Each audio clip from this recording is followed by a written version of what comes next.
राष्ट्रवादीचे माजी आमदार राजेश पाटील यांच्या वतीनं कोल्हापुरातील अडकूर इथं शेतकरी मेळावा आयोजित केला होता। या मेळाव्यात उपमुख्यमंत्री अजित पवारांचा नागरी सत्कार करण्यात आला। मंत्री हसन मुश्रीफांची देखील कार्यक्रमाला उपस्थिती होती। केंद्रीय जलशक्ती मंत्री CR पाटील साई दरबारी दाखल झाले होते। यावेळी राधाकृष्ण विखे पाटलांनी त्यांचं स्वागत केलं। दरम्यान जलशक्ती मंत्र्यांच्या हस्ते गोदावरी उजवा कालवा अस्थिरीकरणाच्या कामाचा शुभारंभ करण्यात आला।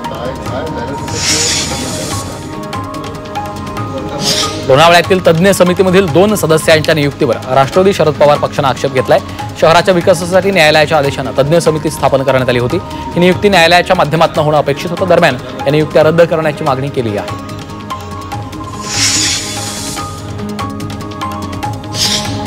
मावळचे आमदार सुनील शेळके यांनी तळेगाव नगर परिषदेमध्ये आढावा बैठक घेतली। या बैठकीत नागरिकांनी तक्रारींचा पाढा त्यांच्या समोर वाचला। नागरिकांनी रस्ते आणि पाणी पुरवठ्यासंदर्भात तक्रारींचा भडीमार केला। त्यावर शेळके यांनी अधिकारी आणि कंत्राटदारांना धारेवर धरलं।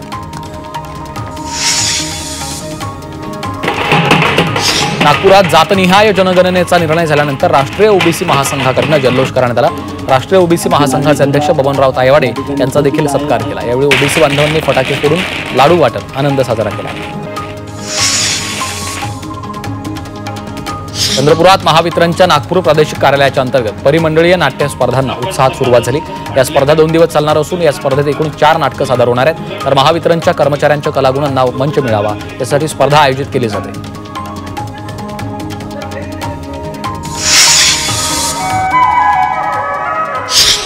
रायपूर विमानतळावरील एका तरुणाचा व्हिडिओ प्रचंड व्हायरल होतोय। या तरुणाला सुरक्षा अधिकाऱ्यांनी तपासणीसाठी थांबवल्यानंतर त्याच्या बॅगेमध्ये बासऱ्या सापडल्या। त्यानंतर त्याला अधिकाऱ्यांनी बासरी वाजवून दाखवायला लावली।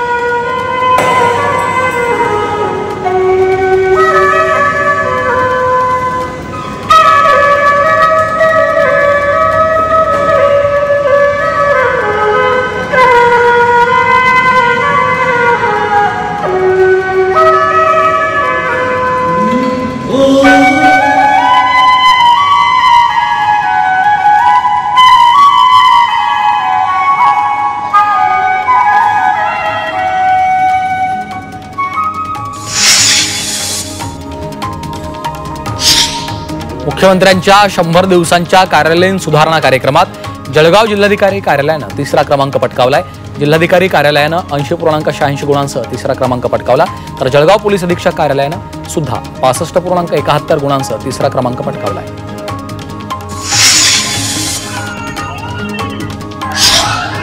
महाबळेश्वरमध्ये महापर्यटन उत्सवाचं आयोजन केलंय। 2 मे ते 4 मे पर्यंत हा महोत्सव पार पडणार आहे। महोत्सवानिमित्त विविध पॉइंट्सवर विविध कार्यक्रमांचं आयोजन केलंय। या उत्सवाच्या पूर्वसंध्येला आकर्षक लेझर शोचं महत्त्वाचं आकर्षण ठरलेलं आहे।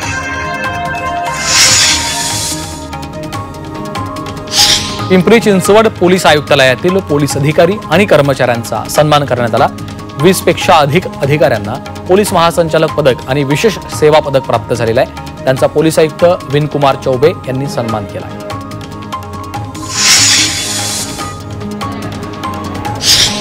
उन्हाळी सुट्टीसाठी सुरू केलेल्या विशेष रेल्वे गाड्यांचं बुकिंग फुल झालंय। मनमाड, नाशिक, भुसावळसह इतर ठिकाणच्या गाड्यांचं 8 जूनपर्यंत रिझर्वेशन फुल आहे। तर खासगी ट्रॅव्हलचे दरही तिप्पट झाले। त्यामुळे प्रवाशांचे प्रचंड हाल होत आहेत।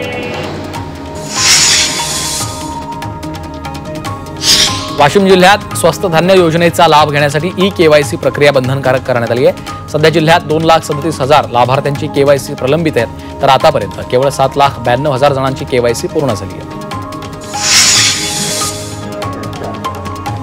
संभाजीनगर पोलीस दलाला राज्य सरकारकडून 16 नव्या स्कॉर्पिओ गाड्या मिळाल्यात। या गाड्या पोलीस स्टेशनला देण्यात येणार आहेत। पालकमंत्री संजय शिरसाट यांच्या हस्ते गाड्यांचं पूजन करण्यात आलं। या गाड्यांसोबतच राज्य राखीव दलासाठी 3 व्हॅन सुद्धा संभाजीनगर पोलिसांना मिळाल्या।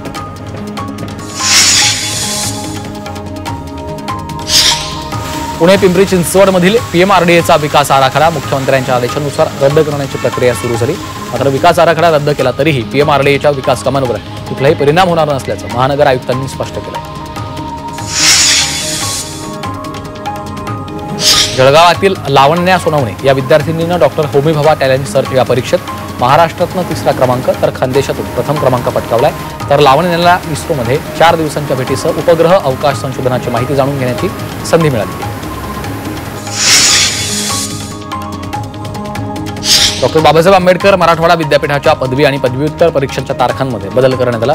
जाहीर झालेल्या वेळापत्रकानुसार 2, 3 आणि 6 मे रोजीच्या परीक्षा पुढे ढकलण्यात आल्यात। या परीक्षांचं नवं वेळापत्रक लवकरच जाहीर करण्यात येणार आहे।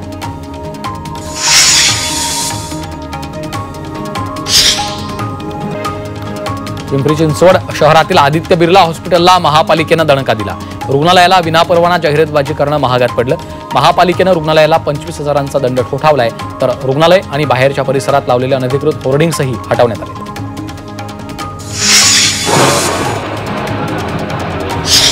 चंद्रपुरात दारूच्या 530 पेट्या जप्त करण्यात आल्या। या अवैधरित्या देशी विदेशी दारूची विक्री गडचिरोलीमध्ये होणार होती। दरम्यान याबाबतची माहिती मिळताच स्थानिक गुन्हे शाखेनं बंदर शिवापूर परिसरात ही कारवाई केली आहे। कोल्हापुरातील चंदगडमध्ये जंगलात जनावरांची शिकार करण्यासाठी वापरणारे 100 गावठी बॉम्ब नष्ट करण्यात आले।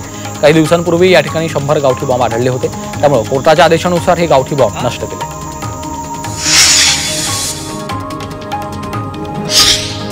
तुळजापूर ड्रग्ज प्रकरणाचं राजकीय कनेक्शन समोर आलेलं आहे। पोलिसांनी या प्रकरणामध्ये आणखी एकाला अटक केली आहे। पोलिसांनी सापळा रचून रणजित रंगनाथ पाटील या आरोपीला अटक केली।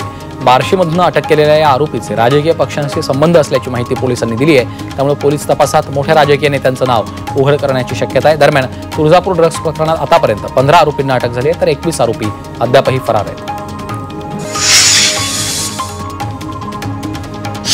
कल्याण पूर्वेतील हनुमान नगरमध्ये दुचाकी चोरीची घटना घडली। दरम्यान संपूर्ण चोरीची घटना सीसीटीव्हीत चित्रित झाली आहे, तर कल्याण डोंबिवली परिसरात दुचाकी चोरीच्या घटनांमध्ये वाढ झाल्यामुळे नागरिकांमध्ये भीतीचं वातावरण आहे।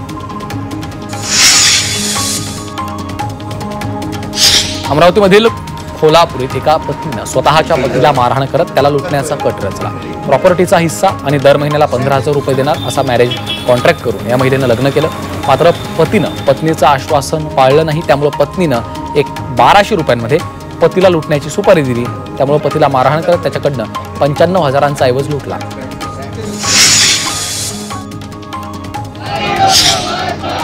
महाबळेश्वरमधील वेण्णा लेक परिसरातील 28 स्टॉल्स धारकांनी जलसमाधीचा प्रयत्न केला।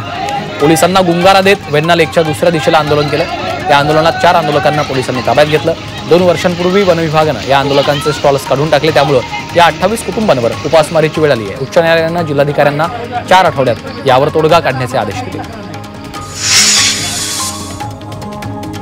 अमरावतीमध्ये शिवसेना ठाकरे पक्षाच्या शेतकऱ्यांच्या प्रश्नावर आक्रमक झाला।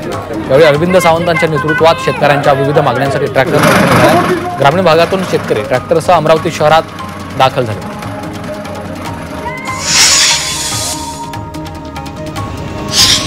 जळगावच्या अमळनेरमध्ये पाण्यासाठी अनोखं आंदोलन करण्यात आलं। शिवसेनेच्या उपशहर प्रमुखांची नगरपालिकेसमोर त्यांनी आंघोळ केली। पिण्याचं पाणी येत नसल्यानं आंघोळ करत निषेध व्यक्त केलेला आहे, तर पाणी प्रश्नाकडे दुर्लक्ष करणाऱ्यांना कारवाईची मागणी देखील त्यांनी केली। सांगलीच्या डफळापुरात पिण्याच्या पाण्यासाठी टाकीवर चढून आंदोलन केलंय। गावाला सुरळीत आणि स्वच्छ पाणी पुरवठा व्हावा, तसंच गावातील विविध विकासांच्या कामाला गती मिळावी अशा विविध मागण्यांसाठी आंदोलन केलंय।